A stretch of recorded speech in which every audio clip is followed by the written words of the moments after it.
Ավտոմոբիլային բենզին և դիզելային վառելիքի հեղուկացված աստղալրացնային գազերի և ԱԳԼՃԿ-ների ոլորտում իրականացված ստուգումների արդյունքային պատկերը հետևյալն է. Բենզինի և դիզելային վառելիքի ոլորտում 46 ստուգումից 19 չափագիտական խախտում ենք ունեցել, այսինքն 41.3%, հեղուկ ածխաջրածնային գազերի ոլորտում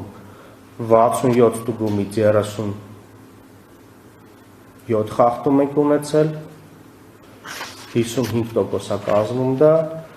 և ավտոգազալիցքավորման ճնշակարաններում դա ԱԳԼՃԿ-ներ են 115-ից ունեցել են 33 չափագիտական խախտում, դա կազմում է ընդհանուր 28.7%։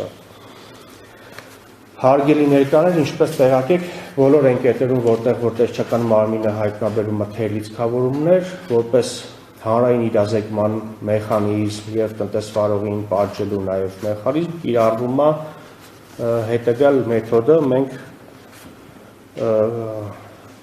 թերլիցքավորում իրականացված տնտեսվարող սուբյեկտների մոտ վառելիքաբաշխիչ աշտարակների վրա փակցվում է, մենք տուգանվել ենք թերլիցքավորման համար ցուցանակները 1 ամիս ժամկետը, որպեսզի քաղաքացիներն էլ տեղեկացված լինեն, որ տվյալ տնտեսվարողը անբարեխղճորեն թերլիցքավորում է իրականացված։ Ավտոմոբիլային բենզինի և դիզելային վառելիքի ոլորտում անվտանգության ցուցանիշների խախտման դեպքերը հետևյալն են։ Անվտանգության ցուցանիշների խախտումների տեսակարգը ընդհանուր իրականացված փորձաքննությունների մեջ կազմում է 13.4%, 67 փորձանմուշից խախտումները հայտնաբերվել են 9-ում, դիզելային վառելիքի մասով 63% է կազմում, 27 փորձանմուշից 17-ում անհամապատասխանություններ են արձանագրվել։